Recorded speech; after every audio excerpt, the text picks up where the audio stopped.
नमस्कार मित्रों, आप सभी का स्वाभिमान भोजपुरी में हार्दिक अभिनंदन करता हूँ। जैसा कि आप सभी ने एक गाना देखा था जिसमें कि खेसारी लाल जी फॉर्च्यूनर लेजेंडर चला रहे थे जी, उसी गाने का नाम था हनुमान गेयर। और हनुमान गेयर का लोगों को बहुत ज़्यादा इंतज़ार था और ट्रेलर देखने के बाद लोगों का और इंतज़ार बढ़ता जा रहा था जी। आज वो इंतज़ार ख़त्म हो चुका है और आ चुका है ग्लोबल म्यूज़िक जंक्शन पर पूरा ऑफिशियल वीडियो। इसको गाया है खेसारी लाल, अंतरा सिंह प्रियंका जी ने, इसको लिखा है अखिलेश कश्यप जी ने और इसके म्यूज़िक डायरेक्टर हैं श्याम सुंदर जी और इसके वीडियो डायरेक्टर हैं चंदन कुमार जी और सोनी जी। काफ़ी सुंदर गाना है, जाइए पूरा सुनिए।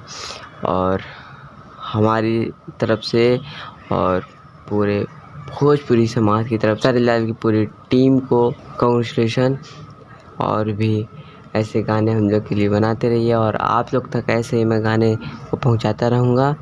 चैनल को सब्सक्राइब जरूर कर लें। धन्यवाद।